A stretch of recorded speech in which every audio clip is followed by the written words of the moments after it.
अस्सलामुअलैकुम वरहमतुल्लाहि वबरकातुहू। मैं हूं इंजीनियर मोहम्मद तैयब। अपने डिजिटल चैनल पर आपको खुश आमदीद कहते हैं।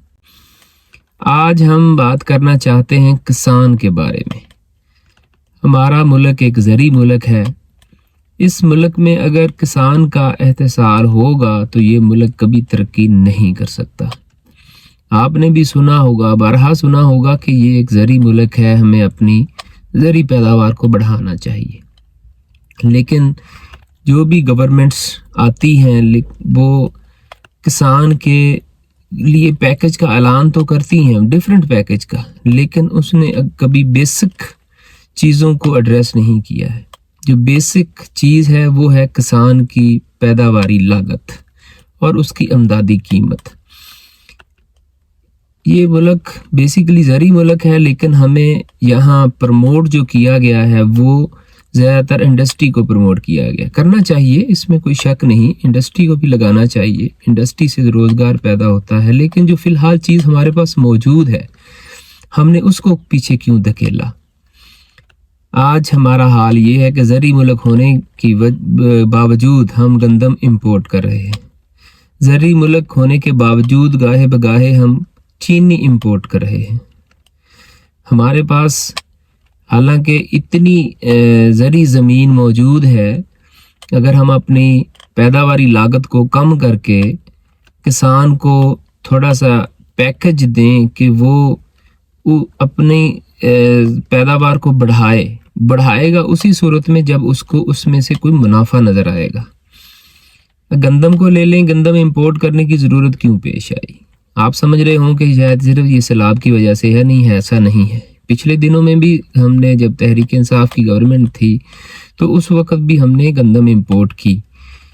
उस वक़्त तो सैलाब नहीं था। गंदम की इंपोर्ट की ज़रूरत उस वक़्त पेश आई जब किसान को हमने मजबूर कर दिया कि वो ये बीज काश्त करना छोड़ दे। उसने काश्त करना इसलिए छोड़ा क्योंकि उसकी पैदावारी लागत ज़्यादा है, जबकि उसको जो कीमत मिल रही है वो कम है। हमें उसकी पैदावारी लागत को या तो कम करना है या इमदादी कीमत को बढ़ाना है। इमदादी कीमत बढ़ाएंगे तो महंगाई बढ़ेगी, वो भी आम इंसान की ज़रूरत है, तो हमें उसकी पैदावारी लागत को कम करना है। अब पैदावारी लागत में गवर्नमेंट के ज़िम्मे 3-4 चीज़ें हैं जो कि बेसिक चीज़ें हैं उसकी पैदावारी लागत को बढ़ाने में भी। सबसे पहले फर्टिलाइज़र, दूसरे नंबर पे इलेक्ट्रिसिटी, क्योंकि हमारे मुल्क में नहरी निज़ाम भी मौजूद है, एक अच्छा नहरी निज़ाम मौजूद है, लेकिन पानी की कमी होने की वजह से किसान को ट्यूबवेल के ज़रिए पानी लगाना पड़ता है और ट्यूबवेल हमारे बिजली पे चलते हैं। आप जानते हैं कि इंडिया के अंदर जितना भी ट्यूबवेल है उसकी बिजली फ्री है, लेकिन पाकिस्तान के अंदर जब नून लीग की गवर्नमेंट थी पिछले दौर में तो उस वक़्त काफ़ी रिलीफ दिया गया बिजली के बिल की मद में। लेकिन अभी जब से तहरीक इंसाफ की गवर्नमेंट में आई और अभी जो नून लीग की गवर्नमेंट चल रही है, वैसे तो इस मुल्क में अभी गवर्नमेंट नाम की कोई चीज़ है ही नहीं है।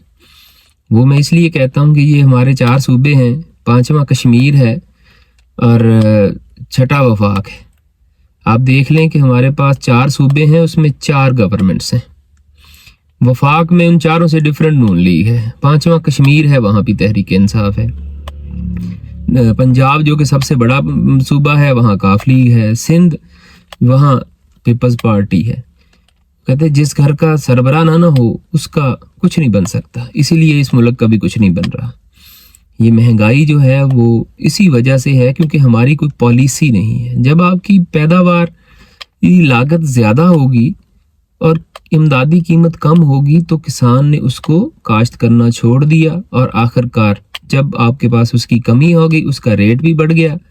अब हम बाहर से महंगी गंदम इंपोर्ट कर रहे हैं, लेकिन वही कीमत अपने किसान को देने के लिए तैयार नहीं है। इस वक्त भी जो गंदम इंपोर्ट की जा रही है, हालांकि वो गंदम की क्वालिटी पाकिस्तान की गंदम से बहुत डाउन है, लेकिन उसके बावजूद उसकी कीमत पाकिस्तानी जो जब किसान के पास होती है, अब जब रेट मार्केट का आप देखते हैं तो ये किसान का रेट नहीं है। किसान की इमदादी कीमत वो है जब किसान से खरीदी जाती है। जब गवर्नमेंट किसान से खरीदती है वो कीमत है किसान की, जो कि पिछले दौर में 2200 रुपये थी, अभी देखें, जब आएगी गंदम तब पता चलेगा सही रेट का। जो ऐलानात हैं ये तो आपको पता है कि एंड में जाकर क्या होता है। लेकिन जब आपकी पैदावारी लागत ज़्यादा होगी तो किसान उसको काश्त करना बंद कर देगा।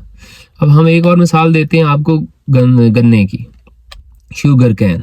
इस वक्त शुगर कैन का जो रेट है गवर्नमेंट का वो 270 रुपये है, सॉरी 300 रुपये है। गवर्नमेंट ने ऐलान किया है 300 रुपये के किसान से ये गन्ना खरीदा जाए। हालांकि किसान की इस वक्त जो उसकी लागत है वो तकरीबन 250 रुपीज़ है। लेकिन हो क्या रहा है, हो ये रहा है कि मिल मालकान जो कि एक मोनोपोली है वो गन्ना खरीद रहे हैं किसान से 270 रुपये में। अब आप कहेंगे कि नहीं ऐसा तो नहीं है, गवर्नमेंट भी कहेगी ऐसा नहीं है। बिल्कुल ऐसा है भी और नहीं भी है। ऐसे नहीं, पहले हम बताते हैं कि नहीं कैसे है। नहीं इस तरह है कि ये रेट 300 रुपये है, जो मिल मालकान पे कर रहे हैं वो भी 300 रुपये है। लेकिन उसमें वो कह रहे हैं डंडी मारना, वो डंडी इस तरह मारी कि उसके ऊपर 15% कटौती की जा रही है। ये कटौती क्या होती है ये आपको किसान मेरे ख्याल में शायद ज़्यादा बेहतर समझ सकता है कि वो जो भी गन्ना उसके पास जाता है उसके ऊपर वो 15% की काट लगा देते हैं मुख्तलिफ हील बहानों से। कभी जी आपके गन्ने की वो जिस शुगर की मिकदार जो उसमें से निकलती है वो कम है, मुख्तलिफ बहाने हैं जी, इसमें कच्ची पोरी है, ये मुख्तलिफ अगर चीज़ें हम देखें तो उसका बहाना लगा के उसके ऊपर एक कटौती लगा दी जाती है। तो जो किसान के पास कीमत आ रही है वो तकरीबन 270 रुपये से कम आ रही है, इससे ऊपर नहीं। अभी जो उसको मिल रही है, ये अभी तो मिल रही जो है ना गवर्नमेंट से, वो 200 शुगर मालकान से 270 रुपये रही है। अगर आपने ऐलान 300 रुपये किया है तो कम से कम इस गवर्नमेंट की जिम्मेदारी बनती है कि वो 300 रुपये तो आखिरकार दिलवाए। अभी आप देख लें कि गन्ना भी एक लकड़ी ही है। लकड़ी या बाजार में जाके पूछें तो वो आपको 1000 रुपये मन मिलेगी, और ये गन्ना किसान के पास है इसलिए वो 300 रुपये मन है। ये हाल है हमारे मुल्क का। हालांकि गन्ने की इस वक्त जो पैदावारी लागत है वो 250 से 260 के दरमियान आ रही है। आप खुद सोचें। अब मैं आपको एक बात अभी यहाँ बता दूं कि आइंदा आने वाले दिनों में, बल्कि अगले साल, इस साल तो नहीं अगले साल, क्योंकि इस साल तो गन्ना ऑलरेडी जो है वो इस वक्त मार्केट में काटा जा रहा है और मिल में आ रहा है, जो कि काश्त पिछले साल हो चुका था। अभी जब नई काश्त होगी तो क्या होगा? ज़ाहिर है किसान को जब उसके अंदर कुछ फ़ायदा नज़र नहीं आएगा, अपने बच्चों के लिए रिज़्क नज़र नहीं आएगा, तो वो उसको छोड़ देगा, किसी और अल्टरनेट की तरफ चला जाएगा, कोई दूसरी जो अजनास है उसको काश्त करेगा। वो मुख्तलिफ हो सकती हैं, वो अपने अपने इलाके से आप जानते हैं कि वो किस तरह, जिस तरह हमारे मुल्क से कपास ख़त्म हुई है उसकी जगह गन्ने ने ली है, अब गन्ने की जगह कुछ और आ जाएगा। वो एक होगा इसीलिए क्योंकि हमने किसान को मजबूर कर दिया इस बात के लिए वो गन्ना काश्त करना छोड़ दे। जब उसको मुनाफा नज़र नहीं आया तो उसने वो छोड़ दिया। अब इसका नतीजा क्या होगा? इसका नतीजा होगा कि अगले साल गन्ने की फसल नहीं होगी। यही गन्ना आपको 500 रुपये मिलें खरीदेंगी, बिल्कुल खरीदेंगी, और उसका नतीजा ये होगा कि ये चीनी भी 150 रुपये पर जाएगी। इसका ये नतीजा होगा कि ये चीनी 150 रुपये। आप खुद सोचें कि एक किसान जो कि DAP की बोरी 11,500 से 12,000 के दरमियान खरीद कर यूरिया की बोरी 2500 रुपये में ख़रीदता है, यही कीमत आप अगर इंडिया में जाके देखें या दूसरे ममालिक में जाके देखें तो आपको अंदाज़ा होगा कि पाकिस्तान किसान के साथ हो क्या रहा है। और इसमें मुलव्वस कौन है? इसमें हमारा इंडस्ट्रियलिस्ट मुलव्वस है।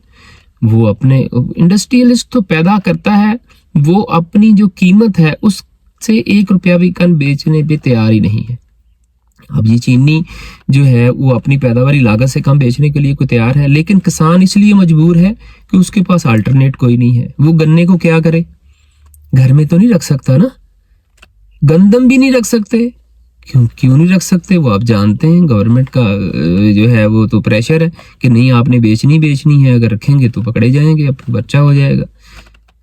कोई भी आप फसल जो है उसको स्टॉक वैसे भी स्टॉक नहीं कर सकता। जो किसान रोटी के जिसके पास लाले पड़े हुए हैं, जिसने अगली फसल बीजनी है, वो कैसे स्टॉक करेगा? अगर थोड़ी बहुत करना भी चाहे तो नहीं कर सकता, जिसके पास अगर थोड़े बहुत वसाइल होंगे। लेकिन वो होंगे कितने? कोई 2-4% होंगे, 1-8% करते भी होंगे छुप छुपा के। लेकिन ये हल तो नहीं है। हल ये है कि हमें उसकी पैदावारी लागत को कम करना है। अगर इस मुल्क को बचाना है तो हमें किसान को बचाना होगा। किसान ही इस मुल्क की रीढ़ की हड्डी है। हमें अपनी पैदावारी लागत को कम करना होगा, हमें उसकी इमदादी कीमत को बढ़ाना होगा, किसान को प्रमोट करना होगा ताकि यहाँ पर उसकी पैदावार को बढ़ाया जा सके, उसी को हम एक्सपोर्ट करें। हम गंदम एक्सपोर्ट कर सकते हैं, हम चीनी एक्सपोर्ट कर सकते हैं। अभी चीनी ज़ाहिर है थोड़ी फालतू थी, इसलिए गवर्नमेंट ने इजाज़त दे दी कि आप एक्सपोर्ट कर सकते हैं। एक्सपोर्ट ही बढ़ानी है ना। तो हमारे पास बेशुमार चीज़ें हैं जो हम इस वक्त इंपोर्ट कर रहे हैं, जिसको हम एक्सपोर्ट कर सकते हैं। लेकिन उसके लिए ज़रूरी है कि हमें अपने किसान को सपोर्ट करना होगा, उसके लिए निकलना होगा। इन गवर्नमेंट्स को, जो कि लुल्ली लंगड़ी गवर्नमेंट्स हैं, इनको चाहिए कि किसान को इमदादी पैकेज दे। अपनी पैदावारी लागत को कम करने के लिए उनको DAP, यूरिया, बिजली के बिल, इनके ऊपर मैक्सिमम सब्सिडी दे, या सब्सिडी नहीं दे सकते, इनकी कीमतें कम करें। अब आपको करनी होंगी।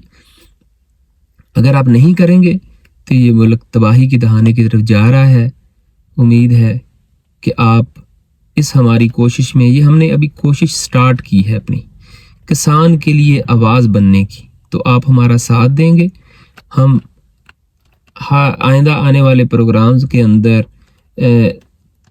पॉइंट टू पॉइंट कीमतों, जो कि हम कीमतें खरीद है और किसान की जो पैदावारी लागत है और जो उसकी इमदादी कीमत है, उसका एक कंपैरिजन बना के भी आपके सामने पेश करेंगे, ताकि आपको अंदाज़ा हो सके कि आखिर ये गंदम जो है, अभी देखें गंदम का रेट क्या है।